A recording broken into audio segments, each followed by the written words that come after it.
sababan barbaadu fayyinumti koo duwwaanuu ga'aadha angammachuu koo haalota rankaa'u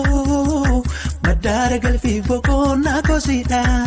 humna kootiin hirkadhuuf gonkuuma abdiidhaaf amanannaan koosuma yaaddoodhaan of hin qoru tasuma hoogganaan jireenya kootiisuma